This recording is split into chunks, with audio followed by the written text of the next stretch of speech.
Pernahkah kau membayangkan sebuah bus besar, kendaraan yang seharusnya hanya melaju di jalan raya, tiba-tiba ditemukan berdiri diam di tengah hutan lebat tanpa satupun jejak roda menuju ke sana? Itulah misteri yang membelenggu pikiran siapapun yang mendengar kisah bus Gunung Jaya 57 yang hilang dari jalur, lalu muncul kembali di jantung alas roban, seolah hutan itu menelannya, lalu memuntahkannya kembali. Malam itu, pukul 2 dini hari, kabut turun seperti tirai kelabu yang menggantung di udara.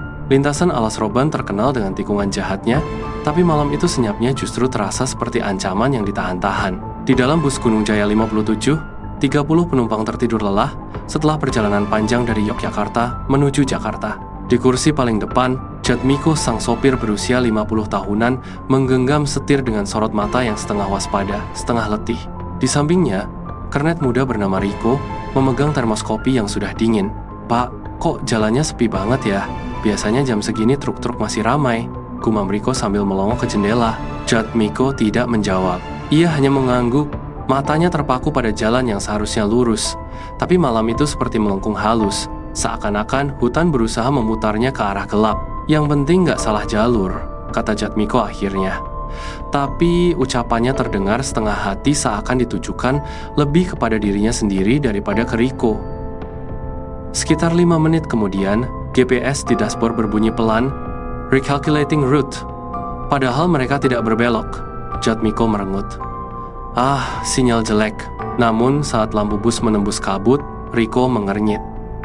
"Pak, itu jalan di depan kok kayak mengecil."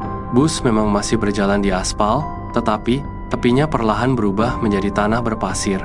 Pohon-pohon besar muncul di kiri kanan, batang-batangnya rapat seperti dinding penjara. "Mungkin ada pelebaran jal?"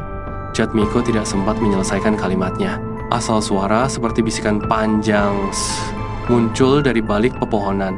Tidak seperti suara angin, lebih seperti sesuatu yang bergerak mengikuti laju bus. Riko menelan ludah. "Pak, kita masih di jalur utama kan?" Jatmiko tidak menjawab. GPS berbunyi lagi. "Anda berada di luar rute." Dan dalam hitungan detik, seluruh penumpang terbangun ketika bus tiba-tiba menghentak seperti melindas sesuatu. Lampu kabin berkedip, mesin batuk panjang, lalu mati total. Gelap seketika menelan mereka. Saat penumpang panik, Jatmiko turun dari kursinya dan membuka pintu depan. Udara dingin menerobos masuk, membawa aroma tanah basah dan kayu tua. Ketika lampu darurat bus menyala redup, seluruh penumpang terkejut. Bus mereka tidak lagi berada di jalan raya. Ia berdiri di atas tanah hutan, rumput liar menjuntai hingga menutupi sebagian ban, dan pepohonan raksasa berdiri hanya beberapa meter dari pintu bus. "Pak, kita tadi dari aspal. Mana mungkin bisa sampai sini tanpa melewati akar pohon segede itu?" desis Riko sambil menunjuk akar melingkar sebesar paha orang dewasa. Jatmiko mengangkat wajahnya ke langit. Tidak ada bintang, tidak ada bulan, hanya kubah pekat yang terasa terlalu gelap untuk ukuran malam. Di belakang mereka, beberapa penumpang mulai menangis. Seorang ibu memeluk anaknya, sementara seorang pria muda berulang kali mencoba menyalakan ponselnya yang tiba-tiba kehilangan baterai. "Semua turun," kata Jatmiko tegas. "Saya cek kondisi bus." Riko menahan lengannya. "Pak, jangan jauh-jauh." Namun Jatmiko hanya menepuk bahu Riko. "Kalau ada jalan masuk, pasti ada jalan keluar." Itu adalah kalimat terakhir yang ia ucapkan dengan nada yakin. Bus mulai terasa seperti perut raksasa mati yang menahan puluhan manusia di dalamnya. Riko mengumpulkan beberapa penumpang untuk menyalakan lampu-lampu kecil dari sisa baterai. Cahaya itu hanya cukup untuk menerangi radius beberapa meter. Tiba-tiba, dari arah belakang bus, terdengar suara ranting patah krak. "Pak Jatmiko," panggil Riko, namun suaranya tercekat. Tidak ada jawaban. Riko melongo ke kegelapan, tubuhnya tegang. "Pak, jangan bercanda, Pak." Sekali lagi, krak, krak, krak. Tapi, kali ini diikuti suara lain. Seperti seseorang menyeret sesuatu yang berat di atas tanah. Para penumpang mulai resah. Beberapa mundur ke dalam bus, sementara yang lain menempel di pintu. Selang 1 menit yang terasa seperti 1 jam, dari balik semak muncul sosok Jatmiko, namun langkahnya terseret, wajahnya pucat, mata membelalak. "Pak," Riko meraihnya. Jatmiko berbisik, "Ada jalan, tapi tidak lurus." Nada suaranya datar, seperti orang yang baru terjaga dari mimpi buruk panjang. "Apa maksudnya?" tanya Riko. Jatmiko hanya menggeleng, lalu menunjuk ke arah jalur sempit yang dipenuhi semak. "Tadi saya cari jalan keluar, tapi jalannya berubah. Di belakang saya ada suara langkah, tapi bukan manusia." Mata penumpang saling berpandangan, ketakutan perlahan berubah menjadi kepanikan yang menekan seluruh ruang. Riko akhirnya memutuskan, "Kita harus menunggu pagi." Namun beberapa penumpang pria menolak. "Kalau kita di tengah hutan, kita harus cari bantuan." Mereka membawa senter ponsel yang tersisa dan melangkah ke jalur yang ditunjuk Jatmiko. Baru berjalan 20 meter, salah satu dari mereka menjerit ketakutan. "Gila, jalan ini buntu." Padahal dari bus, jalur itu terlihat panjang.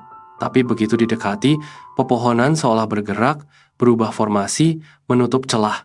"Kita balik," seru Riko. Saat mereka kembali ke bus, sesuatu membuat darah mereka membeku. Jejak kaki di tanah, banyak, tapi bukan milik manusia. Bentuknya memanjang, seperti telapak hewan berkaki dua, tetapi jari-jarinya runcing memanjang ke belakang, seakan makhluk itu berjalan mundur. Beberapa penumpang langsung histeris. Ada yang berdoa, ada yang menutup telinga. Jatmiko menarik Riko menjauh. "Hutan ini menelan arah. Kita harus keluar sebelum subuh." "Kenapa sebelum subuh?" Jatmiko memandang Riko dengan tatapan kosong. "Karena suara itu makin dekat, dan seakan alam mendengar, dari jauh terdengar raungan rendah, tidak seperti binatang hutan manapun. Raungan itu panjang, parau, dan terdengar seperti sedang memanggil." Riko mengumpulkan semua penumpang di dalam bus. Pintu dikunci. Lampu darurat dinyalakan. Semua duduk rapat dalam diam yang menggigit. Hanya suara nafas bergetar yang terdengar. Di luar, suara ranting patah terdengar dari berbagai arah, kiri, kanan, belakang. Seolah-olah hutan dipenuhi makhluk yang merayap mendekat. Seorang gadis muda menangis sambil memeluk lututnya. "Kenapa? Kenapa bus bisa masuk ke sini? Tidak ada jejaknya." Riko ingin menjawab, tapi ia sendiri tidak tahu. Ia hanya tahu satu hal, jika mereka menunggu di sini, sesuatu akan datang. Anehnya, di tengah ketakutan, Jatmiko tiba-tiba berdiri.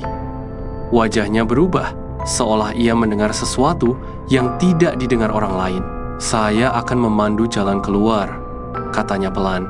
"Pak, tidak mungkin. Kita tidak tahu arah." "Tapi mereka tahu," bisik Jatmiko sambil menunjuk ke hutan gelap. "Kita harus ikut sebelum mereka kehilangan kesabaran." Riko memegang bahunya. "Pak, Anda nggak sadar apa yang Anda katakan?" Mata Jatmiko mulai berlinang. Bukan karena takut, tapi seolah ia menahan sesuatu di dalam kepalanya. "Saya dengar mereka sudah sejak bus masuk. Mereka tidak ingin kita di sini." Pada detik ketika Riko hendak menahan sopir itu, tanah di dekat bus berguncang halus. Daun-daun runtuh. Pepohonan di sisi kanan bergeser pelan seperti dibuka oleh tangan tak terlihat. Sebuah jalur tanah muncul sempit, berkelok tapi jelas terbentuk. Penumpang terdiam. Tidak seorang pun berani bernapas terlalu keras. "Jalan keluar," bisik Jatmiko. Riko gemetar. Akalnya menolak, tapi matanya melihat sendiri bahwa jalur itu belum ada 10 detik yang lalu. Suara raungan dari belakang bus terdengar lagi lebih dekat, lebih lapar. Tidak ada pilihan lain. "Semua turun!" teriak Riko. "Kita ikuti jalannya." Penumpang turun tergesa-gesa. Mereka berjalan cepat menembus jalur yang baru terbuka itu. Jatmiko di depan, Riko di belakang menjaga barisan. Tidak ada yang menoleh ke belakang karena siapapun tahu, apapun yang mengejar mereka tidak boleh dilihat. Langkah mereka berpacu dengan detak jantung. Hutan seakan menahan nafas, membiarkan mereka lewat. Setelah entah berapa lama, cahaya samar terlihat di ujung jalur cahaya lampu jalan. Semua berlari. Mereka keluar tepat di tepi jalur raya alas roban. Beberapa kilometer dari tempat bus terakhir kali tercatat di GPS. Saat mereka menoleh, jalur yang tadi mereka lalui sudah hilang total. Pepohonan kembali rapat seolah tak pernah terbuka. Bus mereka tidak pernah ditemukan kembali. Hingga hari ini, para penumpang Gunung Jaya 57 tidak pernah mendapatkan jawaban pasti. Bagaimana bus bisa berada di tengah hutan tanpa jejak? Apa makhluk yang mengawasi mereka? Dan mengapa hutan itu membuka jalan untuk mereka keluar? Yang tersisa hanyalah ketakutan yang merayap dan satu kenyataan yang tidak dapat disangkal. Kadang, jalan yang kita lewati bukan dibangun oleh manusia. Dan tidak semua yang membuka jalan menginginkan kita kembali.